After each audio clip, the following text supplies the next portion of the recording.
Amigos y amigas, bienvenidos y bienvenidas a nuestro programa Corazón Limpio. Como siempre, es para mí un inmenso placer estar con ustedes cada semana, compartiendo algo sobre la Biblia y su importancia para nuestra vida. No podemos olvidar que la Biblia es el libro más traducido y más leído en el mundo, y su influencia abarca pueblos y culturas de todos los continentes. La semana pasada, si se acuerdan, meditamos sobre el libro de Génesis. Este es el primer libro de la Biblia que en sus 50 capítulos y nos trae en la historia de los orígenes del mundo y del ser humano. Empezamos con la creación y continuamos con la relación entre Dios y el ser humano, que definimos en términos de alianza y promesas, rotas por el hombre en su inconstante fidelidad y continuamente restablecida por la constante fidelidad de Dios.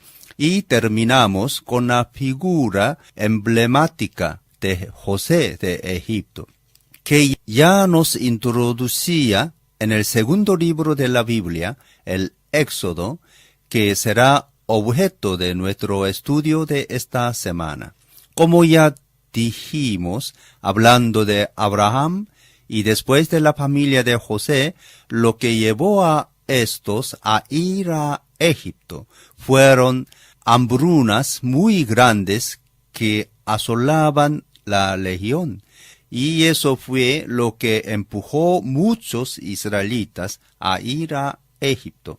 Allí se hizo un pueblo muy numeroso, fuerte y trabajador. Por miedo a su potencia, los egipcios los esclavizaron sin compasión, por lo que su vida era amarga y llena de fatigas. Y aquí comienza el libro de Éxodo, y con este libro también inicia el nacimiento del pueblo de Dios.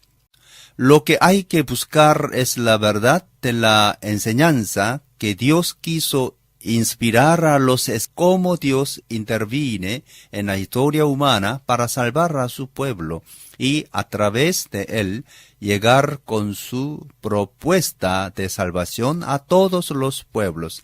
Citamos ahora algunos versículos que representan el motivo central de este libro, porque nos dice que cómo Dios se enteró del sufrimiento de su pueblo y de cómo decidió intervenir para salvarlo. El Señor dijo: he visto la opresión que sufre mi pueblo en Egipto. Los he escuchado quejarse de sus capataces y conozco bien sus penurias. Así he descendido para liberarlos del poder de los egipcios y sacarlos de ese país, para llevarlos a una tierra buena y espaciosa, tierra donde abundan la leche y la miel. Éxodos 3, 7 a 8a. Con el término mi pueblo, Dios se presenta como muy íntimo del pueblo que él mismo sacó de la esclavitud del Egipto. Él quiere reinar en lugar de Faraón. En Génesis 46, 8 a 27 y Éxodos 1, 1 a 5 dice que inicialmente 70 personas entraron en Egipto, y en Hecho 7, 14 Esteban habló de 75 personas. La diferencia entre lo que dice en Éxodo y lo que dice Esteban en Hechos es debido a los 5 hijos que le nacieron después a José, y después de todos estos 70 murieron. En Éxodo 1:7 se dice que los hijos de Israel fructificaron y se multiplicaron, como Dios había prometido a Abraham y a Isaac. Entonces, hubo un cambio en Egipto. El faraón que conocía a José murió y el nuevo entró en su lugar. Él tenía miedo de que si hubiera una guerra, los israelitas, que eran fuertes y numerosos, se unieran a los enemigos para pelear contra Egipto. Por eso Faraón le impuso a los hebreos un trabajo esclavo para construir las ciudades almacenes de Pitón y Ramsés. Pero cuanto más los oprimían, más se multiplicaban y extendían. De esta manera, los egipcios llegaron a tenerles miedo. Éxodos 1:12. Por eso aumentaron su trabajo y amargaron su vida con dura servidumbre para hacer barro, ladrillos y labor del campo. Y para empeorar las cosas, Faraón mandó a las parteras que cuando asistiesen al parto de las mujeres israelitas, si el nacido era hombre, que lo matasen; si era mujer, que la dejasen vivir. Pero las parteras temieron a Dios y no hicieron como les mandó el rey de Egipto, sino que preservaron la vida a los niños. Cuando Faraón les preguntó a las parteras sobre él por qué dejaban vivir a los niños, ellas contestaron: resulta que las mujeres hebreas no son como las egipcias, sino que están llenas de vida y dan a luz antes que lleguemos. De este modo, los israelitas se hicieron más fuertes y más numerosos. Éxodos 1:19-20. Por el trabajo duro, los hebreos eran más fuertes y resistentes y aguantaban más la dureza de la vida. Esto les dio miedo a los egipcios, más débiles, por no trabajar de manera forzosa. Faraón, por esto, dijo que se echará al río a todos los niños hebreos recién nacidos, dejando con vida solo a las niñas. La vida de Moisés. Éxodos capítulos 1-2. Historia de Moisés: nacimiento, crecimiento y fuga y matrimonio. Un varón de Leví tomó por mujer a una hija de Leví, y ésta concibió y dio a la luz un hijo. Éxodos 2:1-2. Viendo que era hermoso, la mamá le escondió durante 3 meses y, por no poder ocultarlo por más tiempo, preparó una cesta de papiro. La embadurnó con brea y asfalto y puso al niño en ella y la dejó entre los juncos que había a la orilla del Nilo. La hermana del niño se quedó a cierta distancia para saber lo que pasaría con él. En Éxodos 6:20 se habla de la familia de Moisés. El padre de éste se llamaba Amram y era de la tribu de Leví. Este tomó como esposa a Jocabed, que era su tía, hermana de su padre.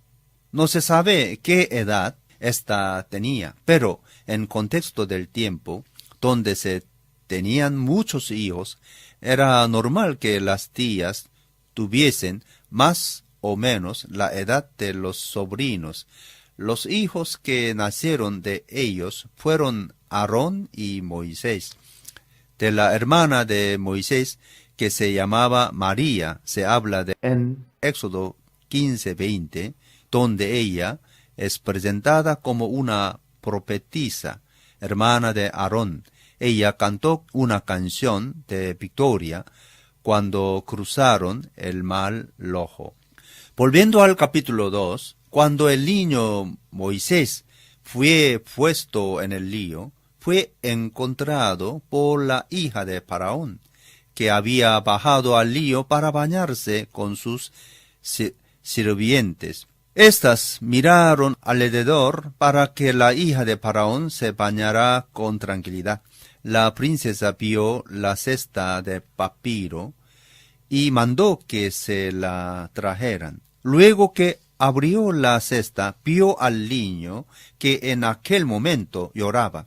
Ella se conmovía y dijo que era un niño hebreo porque sabía de la costumbre de tirar los hijos hebreos al río por orden de su padre. La hermana de Moisés se acercó a la princesa y le dijo: ¿Quiere usted que vaya y llame a una nodriza hebrea para que críe al niño por usted?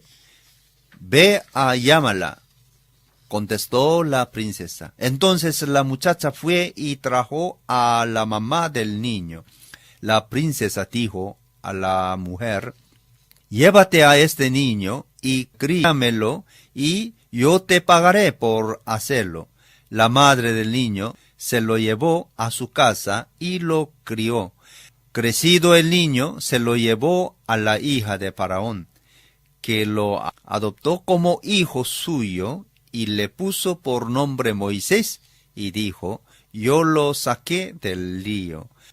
Moisés creció en el palacio real, pero sabía quién era, porque se quedó los primeros años de su vida con su familia y no se olvidó de su origen. En Éxodo 2:11 se dice que él quiso ver a sus hermanos y salió del palacio, vio la dura tarea de estos y también vio a un egipcio que golpeaba a un hebreo. Mirando a su alrededor y viendo que nadie lo observaba, agarró al egipcio y lo mató. Después escondió al cadáver en la arena. Al día siguiente salió y viendo a dos hebreos que se peleaban, le preguntó al culpable: ¿por qué golpeaba a su prójimo? Y éste le contestó: ¿acaso piensas matarme a mí, como mataste al egipcio? El faraón también supo de eso y procuró matar a Moisés. Moisés tuvo miedo y huyó delante de Faraón y moró en la tierra de Madián. Su vida cambió totalmente, de príncipe, donde lo tenía todo, a errante, donde ya no tenía nada. En aquel tiempo un príncipe podía matar a una persona y nada ocurriera. Pero en el caso de Moisés, quizás porque el faraón sabía de su origen, quiso matarlo. Su actitud mostró más que muchas palabras. Lo dejó todo y se fue a vivir en una tierra extranjera. Un día Moisés estaba al lado de un pozo para tomar agua, y las 7 hijas del sacerdote de Madián vinieron al pozo para dar de beber a su rebaño. Los pastores que estaban junto al pozo las echaron de allí, pero Moisés las defendió. Alejó a los pastores y las ayudó a sacar el agua del pozo para sus animales. Ellas, dejando a Moisés, volvieron a su casa.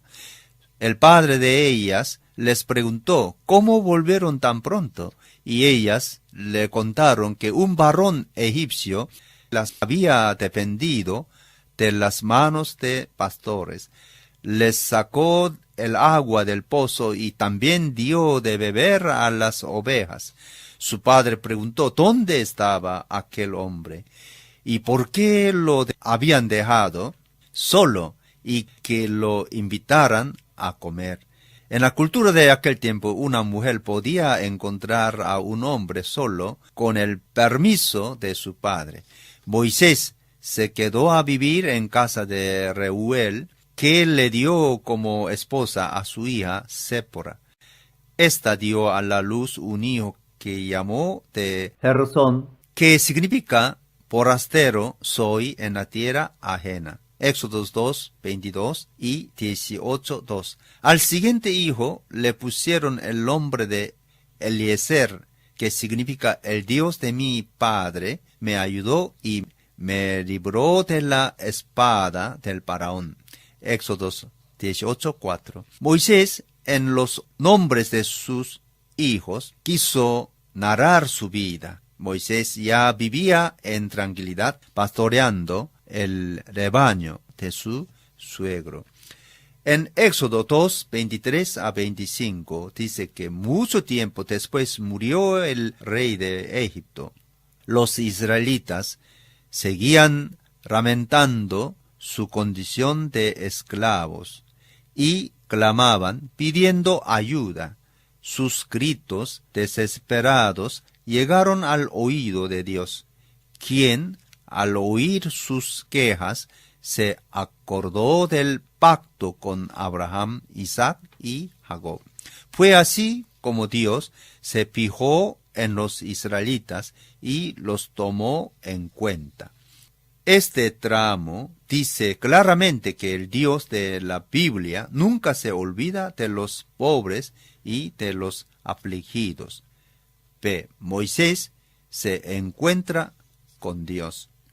Un día en que Moisés estaba cuidando del rebaño de Jetro, su suegro, que también encontramos en la Biblia como Reuel, sacerdote de Madián, llevó el rebaño hasta el Horeb o Sinaí. Moisés parece que estaba feliz con su trabajo y servía a su suegro con mucho esmero, sin pensar en acumular riquezas para sí. Deseamos que cuando llegó al Horeb, Dios se le apareció. El ángel de Dios apareció en una llama de fuego en medio de una zarza. La zarza en sí no vale mucho, pero Dios está en la zarza, y esto es importante, porque nos dice que Dios está con los esclavizados. Esto captó la atención de Moisés, que se acercó para ver por qué la zarza no se consumía.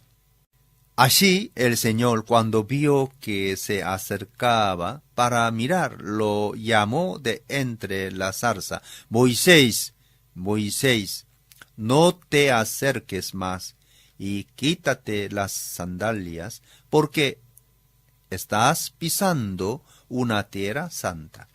En la época de Moisés era imposible acercarse a Dios sin morir, y quitarse las sandalias era una manera de demostrar el cambio de vida, porque en el desierto era imposible caminar sin sandalias.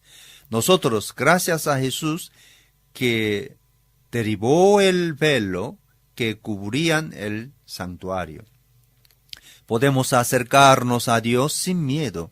En Marcos 15, 37 a 38 se dice que Jesús, antes de morir, dio un gran grito y el velo del templo se rasgó desde arriba abajo. Este grito será la octava palabra y se dio en la cruz como grito de victoria. Normalmente recordamos 7 palabras de Jesús. Aquí tenemos la octava. Esto es para decir que en Jesús nos encontramos cara a cara con Dios. Moisés cubrió su rostro porque tuvo miedo de mirar a Dios. Éxodos 3, 6. En Éxodos 33, 11 se dice que el Señor hablaba con Moisés cara a cara. Esto subraya el crecimiento de la vida espiritual y un nuevo entendimiento de Dios. Después del encuentro con Dios en la zarza, la vida de Moisés cambió completamente. Ya no era más él que decidía sobre su vida, sino que era llamado a hacer la voluntad de Dios, que lo enviará a liberar a su pueblo de la servidumbre del Egipto. En Éxodo 6:3, Dios dijo a Moisés que había aparecido a Abraham, a Isaac y a Jacob como Dios omnipotente, pero que él no se dio a conocer a ellos con su nombre. Moisés entonces preguntó el nombre de Dios, porque si el pueblo le preguntara, él no sabía qué contestar.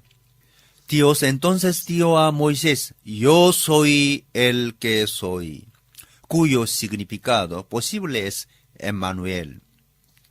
Moisés rechazó la invitación de Dios, diciendo que enviará a otro. Dios entonces le preguntó qué tenía en su mano. Y Moisés contestó que era una vara. Dios le animó para que Moisés fuera. En 4:20 se dice que Moisés tomó a su mujer y a sus hijos y volvió a Egipto con la vara de Dios. Nosotros en general buscamos algo para nuestra vida, pero Dios ya nos dio una vara, no riqueza u otra cosa. Esto para decir que si creemos en Dios, Él hará de nosotros un instrumento suyo. David, si recuerdan, usó la funda para vencer a Goliat. Por eso no debemos buscar otras cosas, sino profundizar en los dones que Dios nos dio, poniendo nuestro corazón y confianza en Él. Moisés rechazó 5 veces el llamado de Dios. En 4:13, Moisés, por 5ª vez, rechaza el llamamiento de Dios diciendo, Señor, te ruego que envíes a algunas otra persona. Entonces el Señor se enojó con Moisés y le proporcionó a Aarón, su hermano, que hablaba muy bien, que éste iría a hablar. Y le dijo a Moisés que fuese con la vara de Dios. No hay otro profeta que se haya negado tantas veces a obedecer a Dios, y esto por miedo. Esto nos le comporta porque nos dice que pese a nuestras limitaciones y miedos, nosotros también podemos hacer la obra de Dios. En Éxodo 4 se habla de la circuncisión del hijo de Moisés por mano de Séfora.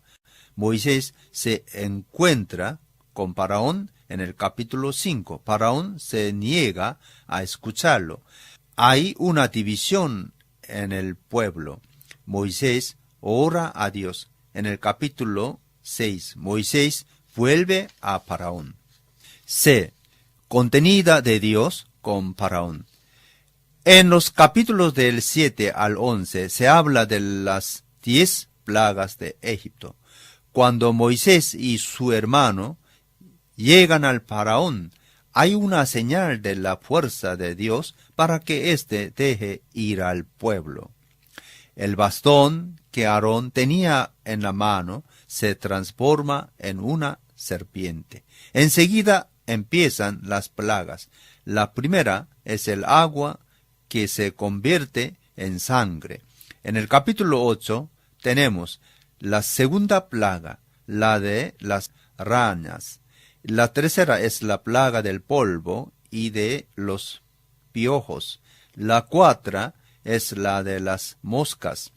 En el capítulo 9 tenemos la quinta plaga, que se da en el ganado. La sexta es la plaga de las úlceras. Moisés le dice otra vez al faraón que deja ir a su pueblo. Como éste se niega, se da la séptima plaga, la del granizo y fuego. En el capítulo 10 tenemos la octava plaga, la de las langostas. La novena es la plaga de las tinieblas.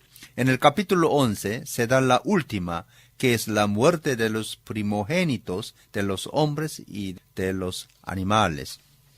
En Éxodo 12, 50 a 51 se dice, todos los israelitas cumplieron al pie de la letra lo que el Señor les había ordenado a Moisés y a Aarón. Este mismo día el Señor sacó de Egipto a los israelitas, escuadrón por escuadrón. En el capítulo 12 a 13 Dios habla de la Pascua y del pan sin levadura. Dios pide que todos los primeros machos nacidos de los animales y de los hombres serán ofrecidos a Dios. En Éxodo 12, 29 a 36 dice, a medianoche el Señor hirió de muerte a todos los primogénitos egipcios, desde el primogénito del faraón en el trono hasta el primogénito del preso en la cárcel, así como a las primeras crías de todo el ganado. Todos en Egipto se levantaron esa noche, lo mismo el faraón que sus funcionarios, y hubo grandes lamentos en el país. No había una sola casa egipcia donde no hubiera algún muerto. Esa misma noche mandó llamar al faraón a Moisés y a Aarón, y les ordenó: lárgate aquí, aléjense de mi pueblo ustedes y los israelitas. Vayan a adorar al Señor como lo han estado pidiendo. Llévanse también sus rebaños y sus ganados, como lo han pedido. Pero váyanse ya, que para mí será una bendición. El pueblo egipcio, por su parte, instaba a los israelitas a que abandonaron pronto el país. De lo contrario, decían, podemos darnos por muertos. Entonces los israelitas tomaron las artesas de masa todavía sin leudar, y luego de envolverlas en sus lopas, se las echaron al hombro. Después, siguiendo las instrucciones que Moisés les había dado, pidieron a los egipcios que les dieran objetos de oro y de plata y también ropa. El Señor hizo que los egipcios vieron con buenos ojos a los israelitas, así que les dieron todo lo que les pedían. De este modo, los israelitas despojaron por completo a los egipcios. En Éxodo 13:17, ellos se van, llevándose sus bienes y animales y también los huesos de José, para que sea sepultado en Macpela, en la gruta que Abraham había comprado. Los hebreos salieron de Sucot, Éxodos 13:20, y marcharon hasta Etam, que queda en la entrada del desierto. Dios acompañó la marcha con su presencia a través de la columna de nube durante el día y la columna de fuego durante la noche. Entre los egipcios, solo los nobles tenían sus dioses, los esclavos no, porque pensaban que no eran seres humanos. Ahora, los hebreos esclavos que salen de Egipto tienen su Dios que los acompaña y protege. El paso del Mar Rojo. En Éxodo 14 se relata el paso del Mar Rojo. El pueblo que había salido de Egipto se encuentra en una situación muy difícil. Delante tienen el mar y detrás el ejército del faraón que los persigue. En este momento el pueblo se queja a Moisés, diciéndole si no había tumbas en Egipto y que sería mejor volver a Egipto que morir en el desierto. Entonces Moisés dijo que 13 a 14, no tengan miedo, mantengan sus posiciones, que hoy mismo serán testigos de la salvación, que el Señor realizará en favor de ustedes. A estos egipcios que hoy ven, jamás volverán a verlos. Ustedes quédense quietos, que el Señor presentará batalla por ustedes. En Éxodo 14:15, es Dios que habla y le dijo a Moisés: ¿por qué clamas a mí? Ordena a los israelitas que se pongan en marcha, y tú levanta tu vara y extiende tu brazo sobre el mar, y divide las aguas para que los israelitas lo crucen sobre terreno seco. Las aguas del mar se dividieron por el viento que sopló toda la noche, y los israelitas pudieron pasar. En Éxodo 14:26, el Señor dijo a Moisés: para cerrar las aguas del mar. Extiende tu brazo sobre el mar, para que las aguas se vuelvan contra los egipcios y contra sus carros y jinetes. Moisés extendió su brazo sobre el mar y al despuntar el alba, el agua volvió a su estado normal. El cántico de Moisés y de María. En Éxodo 15 hay un canto de alabanza y agradecimiento a Dios por la salvación y liberación. El canto es entonado por Moisés. El canto habla de la grandeza de Dios, que es Salvador y Creador. También habla de que Dios hará entrar a su pueblo y lo plantará en el monte que a él le pertenece, donde él habita en el santuario que el Señor mismo hizo. El Señor reina por siempre para siempre. María canta 2 versículos del canto, alabando a Dios por la fuerza y la salvación. Acá ya tenemos un sentido del reino de Dios como creador y salvador. El pueblo ya es el pueblo santo del Señor y debe vivir como tal. Él salió de la esclavitud del pecado, dejó para atrás su vida pasada y por eso no puede más volver su mirada a Egipto, sino que debe caminar hacia adelante con fe y confianza en Dios. Amigos y amigas, terminamos la meditación sobre esta primera parte del libro del Éxodo, que abarca los capítulos del 1 al 15 en el versículo 21. Mañana daremos continuidad a nuestra reflexión enfrentando el camino del desierto, camino de purificación y conversión, como renovación del corazón para vivir como pueblo elegido y santificado por Dios. Les invito a estar conmigo mañana a partir de las 19:30. Les deseo una buena noche y que Dios les bendiga. Hasta mañana.